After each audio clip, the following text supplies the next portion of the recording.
partir de este instante le ponemos punto y coma al análisis y la información. Punto y coma con Ángel Martínez Armengol. Comenzamos. Hola, hola, ¿cómo le va? Muy buenas tardes, 6 de la tarde en punto aquí en la capital veracruzana. Yo soy Ángel Martínez Armengol, esto es Punto y Coma y hoy, este jueves, vamos a hablar de el movimiento magisterial en Veracruz. ¿De qué estamos hablando cuando hablamos de estas movilizaciones de los profesores que hemos visto en las últimas semanas y que han ido creciendo en volumen, en intensidad, pero también en cuanto a sus demandas, pero también en cuanto a implicaciones de la acción colectiva que este movimiento está teniendo? Acompáñenme en la mesa de análisis, aquí en Punto y Coma, el movimiento magisterial de Veracruz. Somos Punto y Coma. Análisis de la información a través de ABC Jalapa Radio. Están conmigo en esta tarde el profesor Oswaldo Antonio González, quien es integrante del movimiento, vamos a llamarle así, Movimiento Magisterial de Veracruz. Profesor, gracias, buenas tardes. Gracias, Ángel, por la invitación. Y está también conmigo para poner una perspectiva, un análisis de las implicaciones de este movimiento, un investigador de la Universidad Veracruzana, del Instituto de Investigadores Históricos Sociales de la Universidad Veracruzana, especialista en temas de movimientos sociales, de acción colectiva, el doctor Martín Aguilar. Bienvenido, Martín. Muchas gracias, un placer estar aquí. Muchísimas gracias a ambos por dedicarnos unos minutos. Esto es Punto y Coma, acompáñenme, una producción de Estrada Asociados y Consultores para ABC Jalapa Radio. Estamos en el 1460 de AM, 92.9 de FM. Por internet nos puede seguir en línea. El audio de este programa lo puede usted escuchar en nuestra página www.puntoycoma.me. El programa además estará para que usted lo pueda ver, para que lo pueda escuchar en video en los días próximos, así que pues nos puede seguir en estas dos plataformas, en este momento en radio en vivo, también en línea en vivo, o posteriormente puede escuchar el programa. Puede además seguirnos en nuestras redes sociales, a mí en Twitter, en @AngelArmengol, o también el Twitter del programa, @puntoycomaver. En Facebook también nos puede seguir. En fin, tenemos forma de interactuar con ustedes y nos puede, por supuesto, también llamar y hacer llegar sus comentarios al 818-0456 y 818-0464. Para poner el tema en perspectiva, en análisis, vamos a hacer una pausa, como decimos aquí, vamos a ponerle punto y coma a este asunto. Quisiera, profesor Oswaldo, haciendo un esfuerzo de abstracción, ¿no? ¿Cómo podríamos en este momento de la coyuntura conceptualizar a lo que hemos denominado el movimiento magisterial de Veracruz? ¿Qué es? ¿Cómo comprenderlo? Más allá de las marchas, más allá de las movilizaciones, que finalmente eso es lo que le da visibilidad y lo que tiene al tema del magisterio en la mesa, digamos, de debate, en el espacio público, como decimos, ¿no? que tiene el asunto de la educación y de los derechos de los trabajadores de la educación en el espacio público. ¿Cómo conceptualizar esto que hemos denominado movimiento magisterial de Veracruz? Primero es una reacción ante una acción de gobierno unilateral que toca derechos laborales fundamentales sobre los cuales se ha sustentado mucha de la estabilidad del magisterio históricamente hablando y mucho de la estabilidad social también, ¿no? Uh-huh. Es una acción del gobierno unilateral en el sentido de que plantea una reforma educativa, pero en realidad es una reforma laboral. Yo ahí lo vería como una reacción. El magisterio siempre ha sido aliado del gobierno, creo que históricamente, ha sido uno de los, incluso nos concebimos como trabajadores al servicio del Estado, no como obreros que recibimos un salario por desarrollar una profesión. Y bueno, siempre había habido una especie de respeto en el ámbito de los derechos que habíamos adquirido históricamente. Incluso se nos decía que éramos tal vez apapachados en demasía, ¿no? O sea, con ciertas prestaciones. Pero con este gobierno, y de hecho lo dan a conocer así como la gran iniciativa del sexenio, de hecho es la primera que se da a conocer, y básicamente lo que se plantea es la pérdida no de unos derechos, sino prácticamente de todos los derechos laborales. ¿Qué derechos específicamente? Digo, porque lo que se puede escuchar y las críticas más ácidas, digámoslo así, que se le hacen al movimiento es, lo pongo con todas sus letras, los maestros están defendiendo el derecho a heredar sus plazas, por ejemplo. Sí. Pero ¿de qué derechos laborales estamos hablando? Sí, nos ha hecho una propaganda negra en el sentido exacto, de esto, o estamos vamos a aclararlo, digamos, vamos a ponerlo en la mesa. Y se ha dicho, por ejemplo, que estamos en contra de la evaluación, lo cual es falso. Se ha dicho, por ejemplo, que estamos defendiendo esto de la herencia de plazas, también es falso. ¿A qué derecho nos estamos saliendo a las calles a defender? Uno, el derecho al ingreso, ¿no? Económicamente hablando. Como todo trabajador, hay todo un proceso de ingreso, y es un proceso regulado. Lamentablemente con esta reforma prácticamente caemos en un estado de indefensión absoluta. El Estado, o a través de las secretarías de educación de los estados, pueden en cualquier momento terminar los contratos con los trabajadores, ¿no? Se acaba esta idea de lo colectivo, de la que la figura sindical pueda hacer defensa en ese sentido, y prácticamente se dice en algunos de los artículos, por ahí se usa una palabra muy fuerte que se llama extinción de derechos.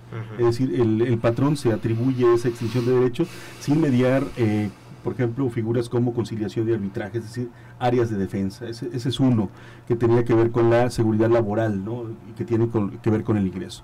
Y el otro es un uso faccioso de la evaluación como un pretexto para decidir quién sigue en el sistema y quién no. Que esto es otro problema, y aquí el problema básicamente radica en que no hay una confianza en esta figura llamada Instituto Estatal o Instituto Nacional de Evaluación Educativa, que es quien te va a decir quién se queda y quién se va, ¿no? Correcto. Entonces ese es otro de los derechos, y el otro tiene que ver con la adscripción, ¿no?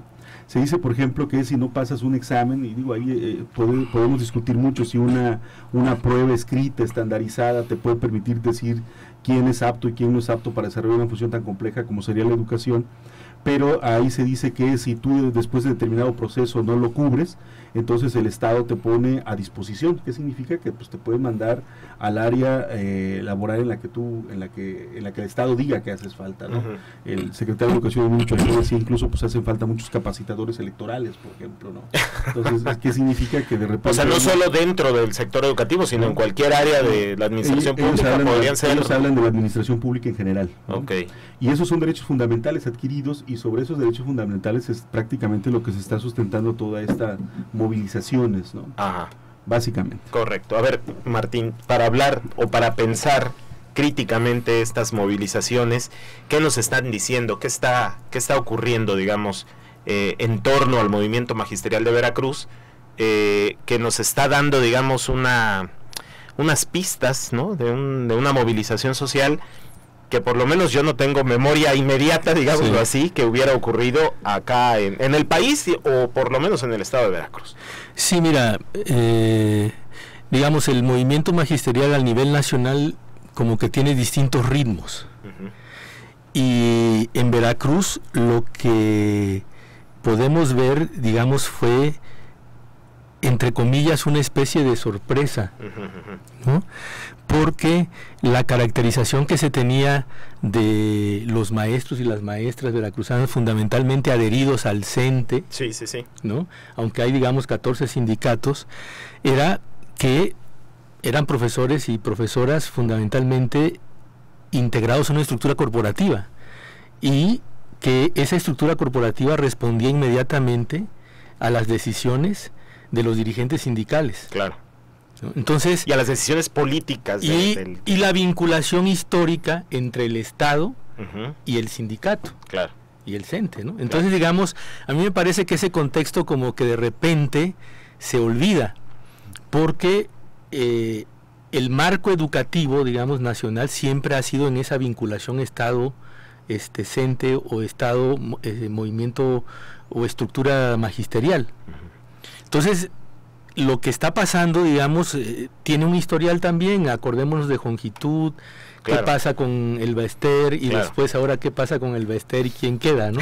Entonces, me parece a mí que el Estado a nivel nacional quería como repetir una fórmula en donde el sindicalismo magisterial podía ser controlado, ¿no? Y entonces aplicar una serie de reformas a partir de una negociación nacional. Claro. Aquí en esta mesa, cuando hablamos del tema de la reforma educativa, no del movimiento magisterial en sí, Felipe Evia de la Jara decía que para él lo que el Estado mexicano estaba intentando era recuperar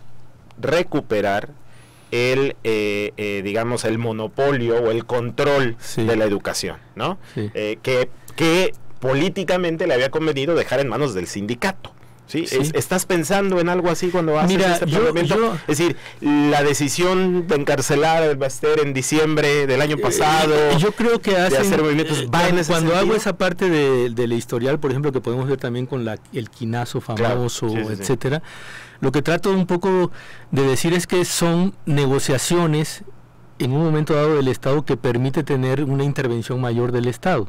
Yo sí creo, digamos de una otra manera, que había una intervención mayor en términos del CENTE en las políticas educativas, pero me parece que siempre habían sido de una u otra manera acordadas con el gobierno estatal y que negociadas y que de una u otra manera habían rebasado a ciertos sectores o grupos políticos entrantes, ¿no? Entonces a mí lo que me parece es que no había como que la visión fundamental de que la contradicción principal entre Estado y magisterio era el CENTE. Y entonces, a partir de ahí, nunca pensaron en los maestros y en las maestras, nunca pensaron en las otras organizaciones que podían haber impactado también al propio CENTE, nunca pensaron de una otra manera en el desgaste político al interior de la propia dirección del CENTE. ¿No? Me parece a mí que ese fue un contexto muy importante. Y por otro lado, los maestros ya no, la época, el contexto actual que tenemos, con una serie de información, le llamamos la sociedad informática, y que para el mundo, pero por ejemplo para México ha sido muy importante todo el manejo de redes, ¿no? Y de expresiones que salen ya fundamentalmente al control del Estado. Entonces a mí me parece que estaban viendo fundamentalmente un ente manipulable, corporativo, muy corporatizado incluso. Exactamente, digamos, ese era el aspecto, que era fácilmente manipulable o que era fácilmente. Es más, se habla de una especie de encuesta de Chaufet, donde está planteando que era suficiente el cambio con la maestra del Baester Gordillo, y que entonces, digamos, las movilizaciones se iban a adecuar fundamentalmente a algunas movilizaciones de la CENTE, local, Oaxaca, digamos, Michoacán, etc., muy focalizadas, ¿no? Que ya los tenían. Entonces, incluso el DF, ¿no? Nunca se imaginaron, digamos, una serie de movilizaciones nacionales de este calibre. Y para el Estado de Veracruz, digamos, fue en ese sentido también un impacto mayor. Claro. ¿No? Porque se hablaba de el Estado de Veracruz, uno de los estados, digamos, con una estructura corporativa más fuerte, con un sindicalismo magisterial incluso, muy ligado al Estado. Claro, que incluso respondía a las propias lógicas locales de poder. Y lógicas no tanto, locales, digamos, y lógicas políticas también. Claro. ¿No? Sí.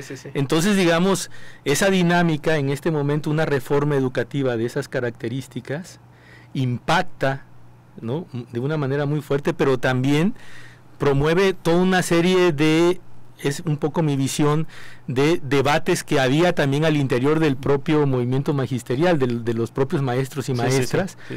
Que son como pequeñas acumulaciones y espacios que se van abriendo poco a poco, ¿no? Y donde se cuestionaba de una u otra manera este tipo de estructura sindical y este vínculo entre Estado y sindicato, este vínculo subordinado, ¿no? Entonces lo que a mí me parece muy importante y que de una u otra manera se plantea en las manifestaciones es como una especie de espacio liberador de los profesores y de las maestras en torno al cuestionamiento de una dinámica política sindical y de una dinámica también vinculada al Estado. Es una suerte de ya basta de los profesores, es decir, es un cúmulo de agravios, como te estoy siguiendo, como te estoy entendiendo, sí, pero sería la suma de una serie de agravios yo acumulados y que ahora tienen una válvula de escape. Yo digo que no hablo como de válvula de escape, sino lo que a mí me parece más es que el maestro y la maestra sí son un aspecto para un estado tan pobre como el veracruzano, un punto de cristalización de sensibilidades de las distintas problemáticas locales, regionales, rurales, urbanas, ¿no? Y que de una u otra manera lo podemos ver, yo diría, por ejemplo, hasta las últimas marchas, todavía hay, digamos, un movimiento visto generalmente positivamente. Sí. ¿No? No tenemos todavía una respuesta generalizada, no lo veo, ¿no? De los padres de familia. Sí hay padres de familias que ya empiezan a resentir, digamos, que 20 días no van sus hijos a clases, pero todavía hay un posicionamiento, digamos, en términos de analizar la problemática del maestro y de la maestra. De comprender incluso, ¿no? De comprender y de entender, ¿no? A mí me llamó mucho la atención, digamos, si quieres ahorita hablamos de cómo veo un poco los tipos de protestas que hay. Sí. Pero me llamaba mucho la atención dos comentarios de dos maestras que decía, es que no solamente es nuestra protesta en este momento, sino yo siento, decía una maestra, que hay algo más, ¿no? Entonces, uno cuando reflexiona que ese algo más que está diciendo la maestra, yo lo que veía, digamos, como analista del Estado, sí. ¿no? Sí. Lo que veía que ese algo más es que hay una serie de inconformidades sociales, ¿no? Que de una u otra manera se están manifestando en el propio movimiento magisterial. Que están, ¿no?, saliendo por ahí. Sí, pero digamos, ¿por qué el movimiento magisterial y por qué no, por ejemplo, un movimiento de petroleros, diríamos? Claro, es una buena pregunta para poder comparar qué está pasando, cuál es el papel que puede jugar un maestro. Claro. ¿Y cuál es el papel que puede jugar un trabajador petrolero ante la inminencia también de una posible reforma energética? Aunque entiendo por los reportes que nos llegan que en el sur del estado ha habido también movilizaciones de algunos trabajadores de la industria petrolera, sobre todo en Coatzacoalcos, en Minatitlán, pues que están, digamos, alertando de las condiciones del proyecto de reforma energética. La diferencia acá es que dejó de ser un proyecto de ley secundaria, de ley de educación o de ley del servicio profesional docente, para convertirse ya en leyes promulgadas. Pero ahorita vamos a revisar esta parte de la legislación que fue, digamos, lo que detonó la irrupción de todas estas movilizaciones. Estamos haciendo punto y coma hablando del movimiento magisterial en Veracruz con Martín Aguilar, investigador de la UB, y con el profesor Oswaldo Antonio. Vamos a hacer una pausa, la primera del programa. Es breve, regresamos enseguida, vamos a escuchar el comentario de la Alianza Ciudadana de Empresarios Veracruzanos. Volvemos. Somos punto y coma. Análisis de la información a través de ABC Jalapa. Regresamos aquí en punto y coma, estamos haciendo un análisis del movimiento magisterial en Veracruz con el profesor Oswaldo Antonio González y con el investigador de la Universidad Veracruzana Martín Aguilar.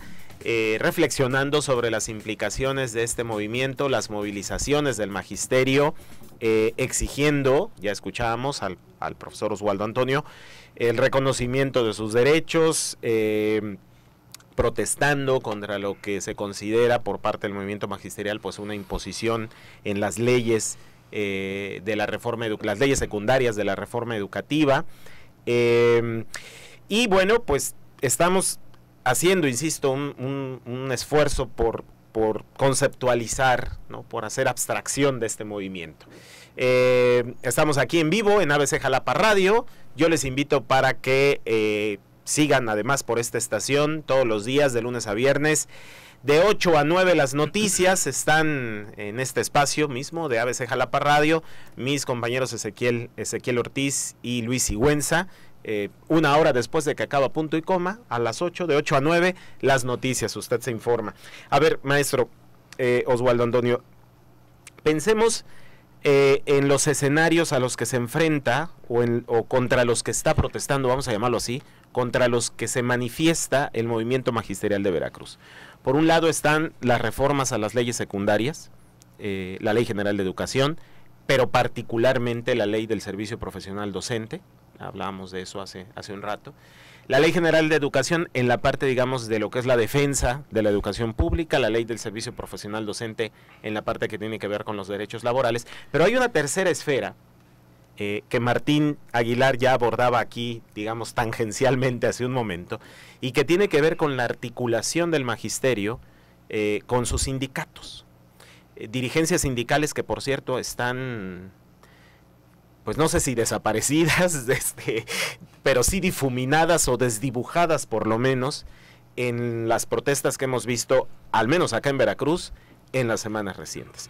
Vamos a pensar un poco el movimiento magisterial en estas tres pistas, si le parece, y en la primera nos concentramos, la Ley General de Educación. ¿Qué es lo que está en riesgo en términos, desde la visión del movimiento magisterial, qué es lo que está en riesgo en términos de educación pública? Sí, bueno, primeramente lo que nos saca a las calles es esta defensa de los derechos laborales. Había muchos cálculos en el sentido se van a cansar y van a regresar, o sea, habría que dejarlos procesar, pero se están incorporando muchos padres de familia, organizaciones de la sociedad civil, y de repente todo se concentraba en la parte laboral, pero a partir de hace 2 o 3 días ya hay voces que están volteando también a ver las afectaciones que hay de esta reforma en materia de educación pública, ¿no? Y concretamente en la Ley General de Educación, que es prácticamente un documento que no había sido objeto de discusión pública. Y ahorita vemos, por ejemplo, casos de estados donde no hay movilizaciones, donde la reforma va marchando de acuerdo al calendario establecido. Se han ya dado a conocer algunos manuales respecto de las nuevas funciones que tendrían los padres de familia, los consejos escolares de participación social, y mucho de lo que se nos decía, no, pues es mentira, no se privatiza esto. De repente uno ve los manuales en estos estados, repito, donde no hay tanta movilización y hay una nueva carga hacia los padres de familia, ¿no? Concretamente la categoría gratuidad estaría a discusión, ¿no? Gratuidad en qué sentido, si ahora mucho de lo que sucede en la escuela o del mantenimiento de la escuela tendrá que descansar en los padres de familia, pero también en particulares que quieran hacer a través de donaciones. Se habla incluso ya la ley de deducibles de impuestos, ¿no? Entonces, cuando nosotros hacíamos el análisis también preguntamos, bueno, ¿cuáles son los compromisos que adquiere una escuela que recibe donaciones, por ejemplo, de una entidad extranjera o de una entidad estatal, ¿no? Y entonces la rectoría, la famosa rectoría que supuestamente el Estado se atribuye, se difumina y en realidad no la tiene, ¿no? Entonces uno lee la Ley General de Educación y pareciera que mucho de lo que va a pasar en educación ahora va a ser definido por el INE, ¿no? Una superestructura que prácticamente rebasa en mucho las mismas competencias de la Secretaría de Educación. Entonces, este es otro escenario donde se está dando y los próximos días se van a empezar a focalizar cada vez más análisis respecto de cómo se está afectando a la educación pública con esta reforma educativa. Con esta reforma de la Ley General de Educación. Sí, nosotros decíamos, por ejemplo, bueno, en los derechos de los trabajadores, pues salimos los trabajadores a defenderlo. Claro. Pero cuando hablamos de una abstracción como educación pública, gratuita, laica, decimos, pues ¿a quién le toca defender esa bandera? Y es ahí donde incluso ya pues otros colectivos sociales, y toda la sociedad, digamos, por eso de repente las marchas empiezan a adquirir una nueva fisonomía, nuevos rostros, ¿no? Padres de familia, alumnos. Sí. Ha habido un intento de romper el movimiento contraponiendo el derecho de los niños contra el derecho de los trabajadores, ¿no? Sí. Pero aquí incluso nosotros decíamos que el derecho superior incluso sería el derecho a la educación pública, gratuita, como históricamente fue construida, ¿no? Y ahí más que una bandera de contraponernos sería una bandera que nos uniría en una lucha común. ¿Qué es lo que quiero decir? Que este movimiento, lejos de ir bajando, seguramente va a ir subiendo porque se van a abrir nuevos frentes, ¿no? Tú comentabas ahorita 3, el de la parte sindical también es un escenario que apenas se va articulando porque no hay ninguna experiencia en Veracruz. O lo que es un hecho, uno va a las marchas y hay mucho coraje de parte de los maestros. O sea, siempre... Ya lo apuntaba hace un momento Martín. Siempre el sindicato... Como que algo está pasando, ¿no? Siempre uno decía sindicato y uno decía, pues ese que me va a defender. O sea, yo puedo estar tranquilo porque el sindicato me va a defender. Se podría acusar de corrupto y todo lo demás. Dice, sí, pues se llevan algo, pero siempre nos defienden. Pero finalmente... Era su materia, ¿no? Era su materia. Para eso está mi sindicato, ¿no? Y teóricamente hasta hace algunos años lo había hecho bien. No sé si a costa del erario público, ¿no? O sea, a costa de ese dinero que se daba en una quincena extra, en un bono, pues en alguna parte del servicio público tendría que quitárselo, ¿no? Digo, no metiéndose ese análisis. Pero cuando empieza, de hecho un poco antes, incluso yo coincido en la lectura, incluso yo pondría en la discusión el papel del PANAL, ¿no?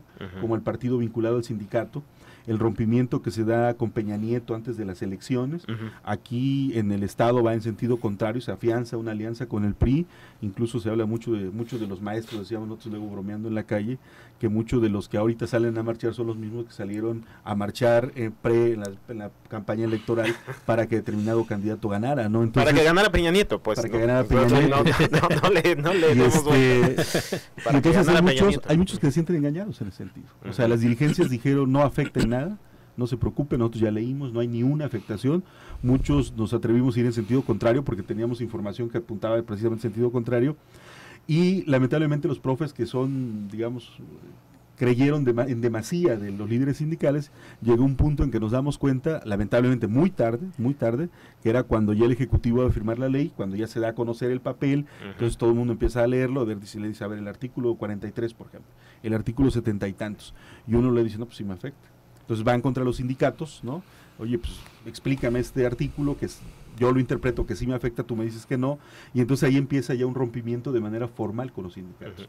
Esto está ocurriendo, Martín, tú que estás analizando el movimiento magisterial, es decir, las dirigencias sindicales han quedado rebasadas, como se dice, han quedado avasalladas por la magnitud del movimiento aquí en Veracruz, por lo menos. Yo creo que por lo menos en todo este periodo de movilización han quedado totalmente rebasadas. Es más, no sé, aquí el maestro tendría que aclararnos una parte. Ya, digamos, el movimiento magisterial como tal ha tenido ya una interlocución que antes no la quería tener el gobierno del Estado más que con los sindicatos. ¿No? Ahora ya hay un reconocimiento de este movimiento, de esta especie de coordinadora magisterial, ¿no? Porque eso es muy interesante.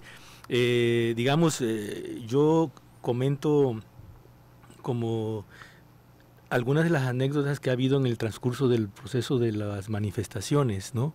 Una de ellas, hay gente que se siente como experta en la tradición de la forma en que se manifiestan los movimientos sociales y decían, ¿sabes qué? Este movimiento tiene manos y tiene pies, pero no tiene cabeza, ¿no? Falta la dirigencia, no vemos quiénes son los dirigentes, ¿no? Y entonces yo les comentaba que a mí me parecía que era un movimiento de actores, digamos, en un sentido tradicionales con prácticas nuevas, ¿no? Los maestros y las maestras, que si tú las calificas en términos de esta estructura como un entorno corporativo, de repente tienen prácticas totalmente novedosas, ¿no? Se relacionan no a partir de sus dirigentes sindicales, sino de los enlaces con la coordinadora, y después estos enlaces que en un momento determinado pueden tomar ciertos acuerdos, de repente van a una asamblea general y echan abajo todos los acuerdos, ¿no? Y les dan indicaciones de que tienen que volver a replantearlos. Claro. Y entonces vuelve otra nueva coyuntura y vienen otra serie de movilizaciones. Digamos que no es la estructura vertical tradicional, sino que están empezando a experimentar prácticas más horizontales de discusión de los asuntos. Y además asuntos que antes se podrían discutir exclusivamente en el sindicato, ahora se construye, yo diría así, una especie de espacio público, ¿no?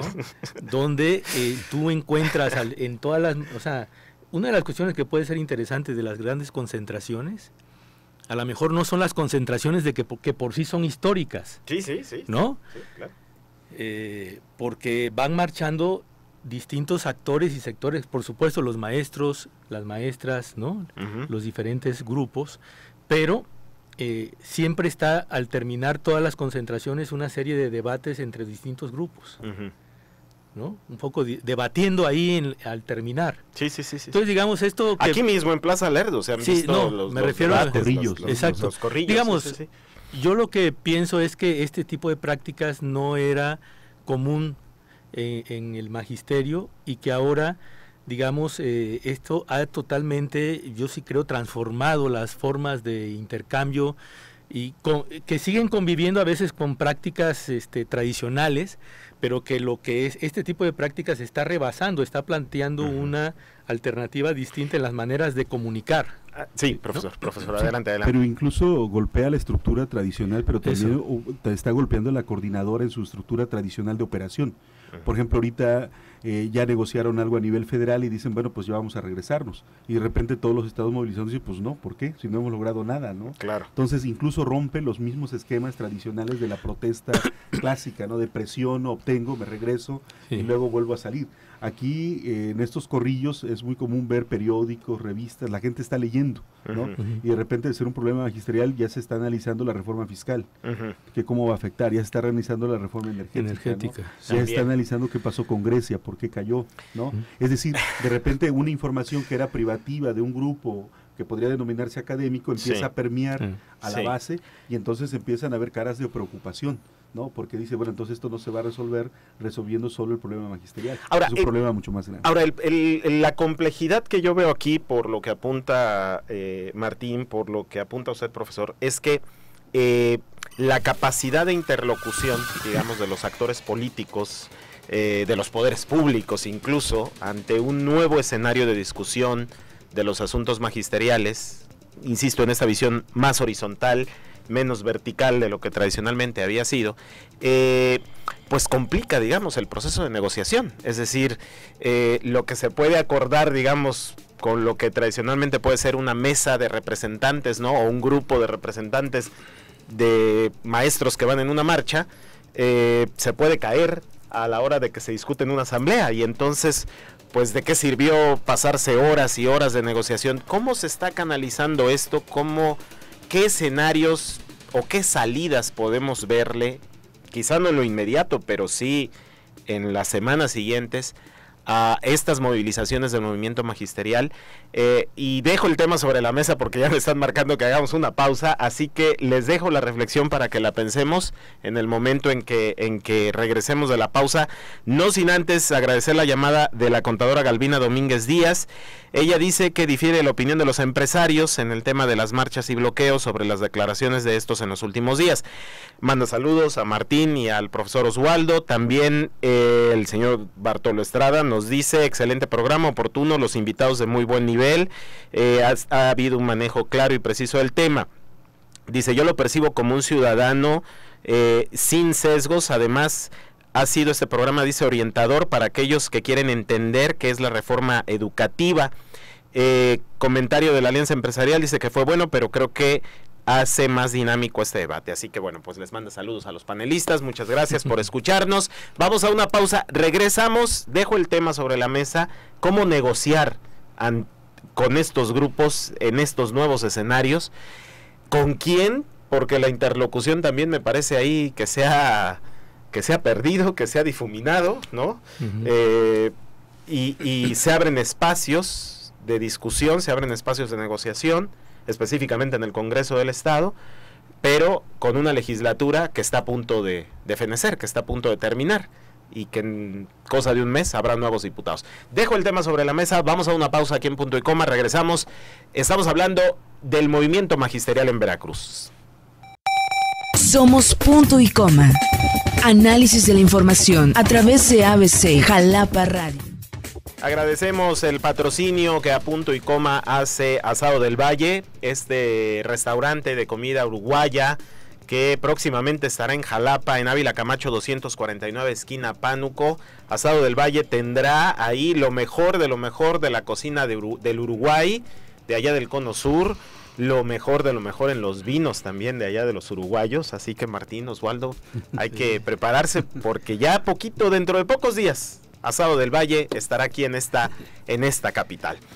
Bueno, regresamos aquí en Punto y Coma. En la última parte del programa dejé sobre la mesa el tema de los escenarios a futuro y de los espacios de negociación. ¿Cómo pensar que un movimiento de estas características, como lo hemos, digamos, tratado de desmenuzar aquí en la mesa en estos minutos, puede establecer canales de interlocución y de negociación con los poderes públicos? Entiendo que a nivel federal, digamos, hay una mesa ya de negociación con las autoridades federales, pero específicamente acá en Veracruz, para pensarlo en términos del movimiento magisterial, ¿cómo se está dando este proceso, digámoslo así, de negociación? Vimos en las semanas iniciales, digámoslo así, del movimiento, al gobernador Duarte tomándose fotos con los dirigentes sindicales, en una imagen pública o en un proceso de comunicación política que trataba de dar a entender que había una interlocución, digámoslo así, con el magisterio. Pero en los últimos días lo que hemos visto es que esta interlocución ha cambiado de actor político me refiero, y se ha movido hacia el Congreso del Estado. ¿Cómo establecer estos espacios de negociación? ¿O cómo se han establecido, profesor Oswaldo? Primero, al ser un movimiento, digamos, inédito, en el sentido de cómo se van dando las cosas, también los mecanismos para analizarlo, para estudiarlo, incluso desde el aparato público, para tratar de darle un cauce, es muy complejo. Yo recuerdo mis clases de administración pública o gerencia pública o política pública, y no hay mucha teoría. Yo me pongo del otro lado también de la parte, pues, cómo entrarle a un problema que no tiene cabeza. ¿Cómo procesarlo? Incluso uno de los teóricos que ha estado acompañando a la Coordinadora Nacional de Trabajadores de la Educación, Luis Hernández Navarro, utiliza una categoría, normalmente utiliza categorías históricas, dialécticas, vinculadas al marxismo. Él ya habla de un término que usa un colega teórico llamado Bauman, el de realidades líquidas, ¿no? En uno de sus últimos artículos. ¿Qué es lo que se acepta con eso? Pues que es una realidad distinta. Yo conocí a Bauman, un paréntesis ahí, por un profesor que tuve hace poco y que me enseñó una lectura sobre el miedo líquido de Bauman, precisamente. Ya después les cuento quién es ese profesor. Sí, profe. Sí, lo que decía Navarro es que no hay ni herramientas claras de negociación para resolver este problema. ¿Qué significa? Que yo no veo un escenario inmediato de solución, ¿no? Yo plantearía como 3 grandes líneas sobre las cuales se está trabajando y que creo que pudiera transitar. Uno tiene que ver la ley en los estados, ¿no? Pero un construir la ley pero de manera distinta. O sea, no me das tu opinión, yo lo proceso en lo oscuro y luego te informo lo que acordé. Aquí tal vez esta figura sea muy fuerte, la de colegislar, ¿no? O la de hacer juntos aquello que me va a perjudicar, por lo menos permíteme, que es lo que se pedía a nivel federal y que no lograron. Ahora, el gobierno puede tener la tentación de decir, bueno, pues yo tengo la atribución normativa, legal de hacerlo y lo voy a hacer, pero entonces lo que vamos a tener es estas marchas indefinidamente en las calles. ¿Qué es lo que ha pasado? Escuelas se van, mañana, 2 días, al tercer día regresan, porque ven compañeros y son compadres y son vecinos, de repente que ellos sí están marchando y los otros no, entonces vuelven a salir. Entonces, una parte tiene que ver con la ley en los estados, pero con unas nuevas reglas del juego, o sea, reglas más transparentes y más claras. Otra tiene que ver con respetar los procesos. Se habla mucho de infiltrados, por ejemplo, o sea, ir al clásico de formo un líder o rompo liderazgos o compro liderazgos, ¿no? Y esto se ha visto en estas semanas, no ha funcionado, ¿no? De repente un líder que de repente se va cambiando su discurso y lo va suavizando, simplemente es borrado del mapa, ¿no? Hoy pongo un ejemplo, se está definiendo a nivel nacional la propuesta de la Secretaría de Gobernación Federal en el sentido de que todo se procese a nivel de los estados y una especie de insinuación que van a tener como manga ancha los estados para poder hacerlo.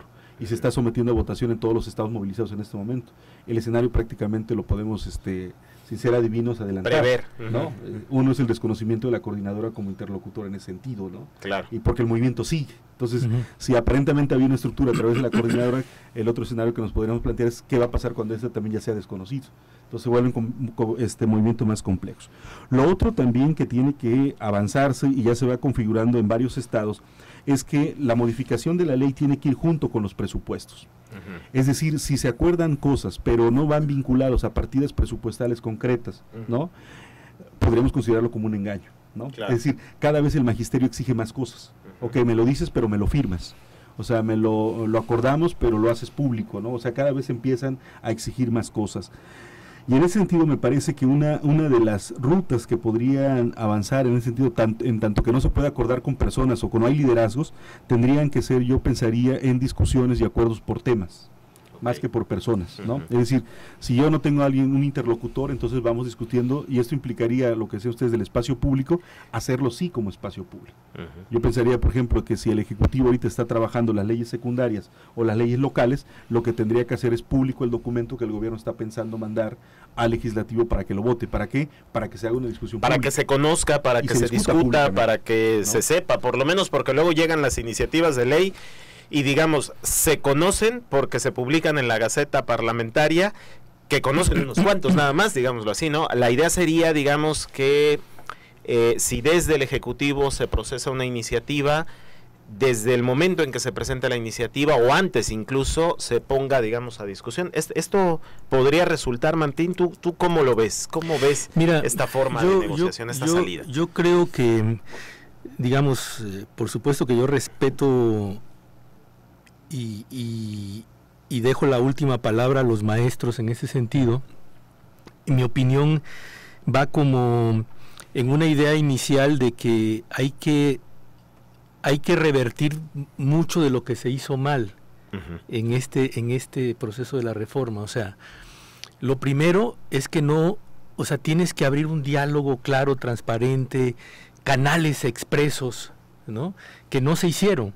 O sea, todo era esta idea de cómo yo hago una negociación controlada, ¿no? Entonces a mí me parece que lo inédito también en Veracruz es que es un gran movimiento que puso en jaque a la clase política veracruzana en sus prácticas. Entonces, el punto que hay que plantearse, por ejemplo, había en una entrevista, me preguntaban, ¿y qué pasó con los operadores? Esto se trata de operadores políticos, expertos, ¿no? Así como que hay que traer por ahí algún dinosaurio que sepa cómo. Entonces, a mí lo que me parece más bien es como transparentar el diálogo, los canales, hablar cuáles son las problemáticas y reponer una cuestión que está ahí pendiente de esta negociación, que es darle valor al conocimiento del proceso educativo de los maestros. O sea, ellos saben del proceso educativo. Claro. ¿No? Sí. Entonces, bueno, hay como que poner... ellos son los expertos, digamos, ellos son los tema expertos, de educación. Sí. Y de una u otra manera eso ponerlo precisamente en un buen plano, en un plano horizontal. Yo creo que eso sería muy sano. Políticamente abrir los espacios y los canales de expresión me parece que son fundamentales, ¿no? Y efectivamente yo pienso que para Veracruz los maestros han hecho una gran movilización inédita, histórica, que no hay que desperdiciar. O sea, que hay que me parece a mí que si hay esos canales de negociación claros, transparentes, muy específicos, o sea, hay que aprovecharlos con el acuerdo compacto de los maestros, ¿no?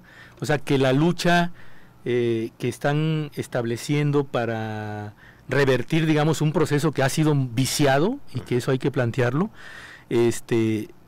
digamos, no se termina en este mes o en estos 2 meses, sino que hay que seguir construyendo una serie de experiencias, ¿no? Correcto. Y me parece a mí que ahí el gobierno estatal y los interlocutores tienen que poner claramente su grano de arena y ser muy claros. O sea, no puedes ir a negociar con presiones de amenazas, o sea, con el garrote, y con el descuento. Pero si no puedes.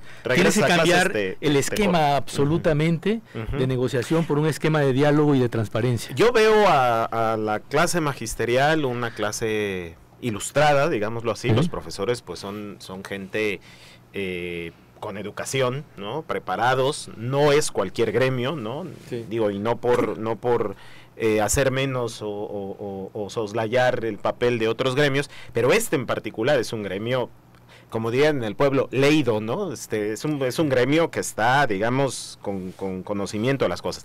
¿Ves tú a una clase política local con tamaños para enfrentar, digámoslo así, a este gremio ilustrado? Me haces una pregunta muy complicada. Mira, yo o sea, para ser sincero, no veo una clase política con ese alcance. Pero lo que tiene que hacer es el esfuerzo de esa clase política, claro, la que hay. Sí. ¿No? Al final son los gobernantes que tenemos. ¿No? Y tienen que tener mucho cuidado de que el movimiento magisterial, en alianza con otros sectores, puso en jaque la visión de los políticos, claro, desde abajo, no de los académicos que podemos opinar, ¿no? En nuestro espacio. Que es la masa crítica, ¿no? Digamos, así, no. Además, yo retomaría ahí un elemento que a lo mejor, no sé si es un poco exagerado, viene. Pero diría, por ejemplo, un autor, Antonio Gramsci, para traerlo de nuevo acá, ¿no? Que a mí me parece muy interesante. O sea, el intelectual, el profesor y la maestra es un intelectual orgánico, claro, es un intelectual que genera en su proceso local reflexión, ¿no? No o sea, de distintas maneras, pero la genera, claro, ¿no? Entonces a mí me parece Me parece que la clase política primero tiene que valorar en sí todo este gran movimiento magisterial y plantear que rebasa los límites solamente de la reforma educativa para Veracruz. Claro. Y probablemente el movimiento nacional, a nivel nacional, para la clase política en su conjunto, pero voy a hablar fundamentalmente para Veracruz. Entonces, la clase política tiene que hacer un gran esfuerzo para entender, tratar de interpretar qué ha pasado y romper con los mecanismos tradicionales. No creo que sea fácil, ¿no? Pero está complicado. Está muy complicado porque hay tradiciones y formas y prácticas a veces muy autoritarias para abordar el problema, ¿no? Y sobre todo grupos. Yo de pronto me pongo a pensar los grupos de presión, incluso al interior del propio sistema político, al interior de los propios gobiernos federal, estatal, ¿no? Pues deben de estar también, digamos, bajo una presión interna muy dura de cómo reaccionar ante esto que se les viene yo enfrente, sintetizaría rápidamente así, a ver, que hay un momento en esa coyuntura nacional muy difícil en el país y si hay un cuestionamiento a fondo de la clase política. Claro. Y que puede integrar al conjunto de los partidos políticos, Claro. Pero, digamos, en este momento, digamos, al partido político que está gobernando y que está ejecutando, me parece de manera equivocada un conjunto de reformas.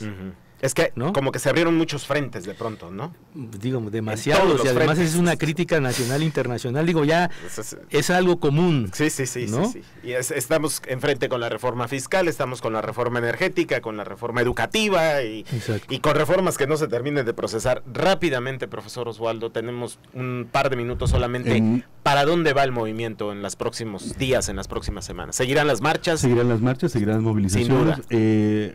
Una petición en el sentido de la clase política que hacía en el sentido de no administrar el problema. Ya no es tiempo de administrar el problema, se tiene que ya transitar sobre soluciones. El gobierno tiene que entender que ya hay una nueva, nosotros decimos Veracruz no va a volver a ser igual, el magisterio no va a volver a ser igual. Sin duda. Y en ese sentido empezar a ver una respuesta del gobierno en ese sentido. Por ejemplo, muchos de los mandos medios que ahorita están en la Secretaría, directores generales, subdirectores, son propuestos por el sindicato. O sea, una manera de que también el gobierno puede, una señal de que está entendiendo el tipo de problema es, pues, acabando con esos cotos de poder que tenía el sindicato dentro de la misma estructura. O sea, si se quiere recuperar la rectoría, entonces puestos como el director general de educación secundaria, el director general de educación primaria, dicho de otra manera, empezar a colocar esa discusión del tema educativo como un tema público, entonces que se empiece a transparentar, pero que hayan gestos también de aquel lado, entonces nos sentamos para ver por dónde transitar. Yo les quiero agradecer a ambos que hayan estado esta tarde aquí haciendo punto y coma en este tema. Es un tema complejo que seguramente dará para más, así que pues estaremos observando muy de cerca la evolución del movimiento magisterial en Veracruz, las decisiones que tome nuestra clase política y lo que se debata en el espacio público sobre este y sobre otros temas. Martín Aguilar, muchas gracias, Ángel, muy amable. Profesor Oswaldo, gracias, Ángel, gracias. Y sobre todo gracias a usted por seguirnos, por escucharnos, por sintonizarnos. Nos vemos, nos escuchamos el próximo martes. Buenas tardes. Hemos puesto el punto y coma al análisis y la información. Los esperamos en nuestra próxima emisión a través de ABC Radio Jalapa